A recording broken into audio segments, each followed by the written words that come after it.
Leur colère s'est faite entendre dans les rues du centre-ville de Caen. À 18h hier soir, ils sont une trentaine à allumer des feux de poubelle pour constituer des barrages, immédiatement défaits par les forces de gendarmerie mobile. Jets de bouteilles et de pierres contre gaz lacrymogène. Les altercations ont lieu sous les yeux surpris des badauds et des habitants venus nombreux se promener. Au total, 13 personnes sont interpellées pour violence sur dépositaire de l'ordre public. Caen n'est décidément pas habitué à ce genre d'événement. C'était assez violent. Il y a eu il y avait des cailloux qui passaient au-dessus de nos voitures. On a vu que c'était la pagaille. On a vu 10 camions de CRS, enfin de gendarmes, qui sont venus, tout habillés et tout. On a eu peur, on a cru que c'était un attentat. Ils ont pris des poubelles, ils les ont traînées par terre, ils ont mis le feu au sapin là-bas.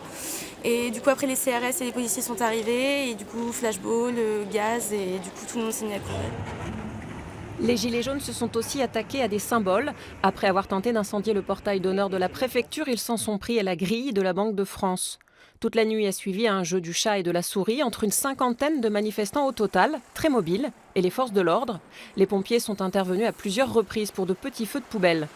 La préfecture a porté plainte dès hier pour dégradation volontaire et le niveau de vigilance reste important ce matin. En ville, aucune boutique ne déplore de dégâts, reste surtout à effacer les quelques traces laissées par les affrontements de la nuit dernière.